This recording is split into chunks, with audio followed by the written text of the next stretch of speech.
It's really a great pleasure for me to welcome you all here this evening. It's a very important event. This really commemorates a very major body of work undertaken in collaboration between the Lancet and the London International Development Centre. It brings together a whole range of different disciplines to discuss the background of the MDGs, what they've achieved, what they haven't achieved, and where we might go in the post-MDG regime in 2015. The Commission is unique because we brought experts from different disciplines to look at a common problem, the Millennium Development Goals. The problem with the goals is that they themselves represent interventions across a range of disciplines which are quite isolated and unconnected. The MDGs certainly had a lot of strengths. They were very important in mobilizing a commitment to development.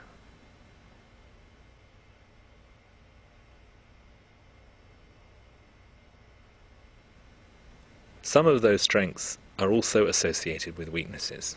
An example is weakness of indicators which lead people to try to achieve the target when actually maybe they're missing the point as what the target is for.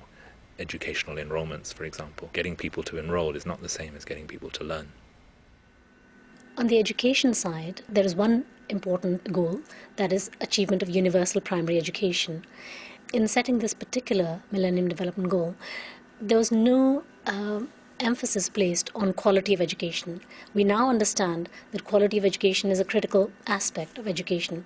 It is not the number of years that a child has spent sitting in school that matters to their productivity in the labor market, or that matters to whether they are able to climb out of poverty as an adult, or that matters even to their wider social outcomes, such as their fertility rate as an adult, or how much they're able to help their children.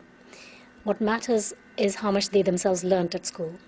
So it's not quantity, but quality of education that matters to people's outcomes.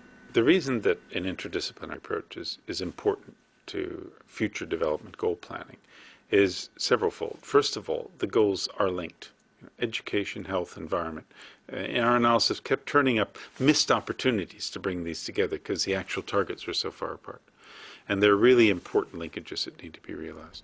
Several of my colleagues have made the point that synergies have not been exploited between, for example, health and education. And there's this big literature that shows that this is highly important. We know, for example, that very, very simple and very cheap remedies, such as deworming children, have massive effects on school attendance of children. So schools as a site for nutritional interventions. Secondly, we learn a lot from what other disciplines do, from the way they approach it. In our group, we've had a tremendous interaction in discovering, what equity really meant and what inequity meant when we looked at it from a health perspective, from a gender perspective. It's very informative to go through the process of thinking about development issues across the board of elements of well-being. The theme of inequity came out as an unforeseen aspect of the way the MDGs have been put into practice. What countries are focused on is getting people, a certain number of people just above a line, $1 a day, enrolled in schools. That creates inequities because some people are just getting a bare minimum. The other aspect of inequity is that the MDGs aim to reduce proportions of people, the proportion of people living on $1 a day. But that would basically mean that a certain proportion of people remain living on $1 a day or less. So it's not one to comprehensively cover all people. We held back from actually suggesting a new set of goals. I think many people will be doing that over the next 5 years. And what we did was we took our observations, our comparisons across the goals, and we drew from that 5 principles which, if they were applied, should lead to better goal setting in future. Those 5 principles were HOLISM, which is basically getting synergies between different actions, different areas, and also identifying gaps. The second principle is equity.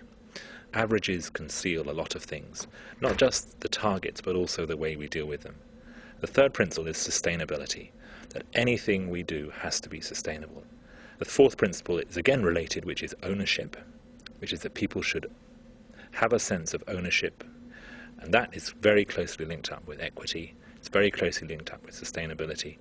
And finally, global obligation, that those who are better off have a moral obligation to help those and to take responsibility for those who are not. We need a commitment to really work towards and deliver those targets and those goals in places where they're not being met. And that needs a renewed commitment by rich countries, by the UN system, and also by poorer countries' governments, that they will work in partnership and their own domestic policies will place a priority on helping the most disadvantaged who are identified in the MDGs.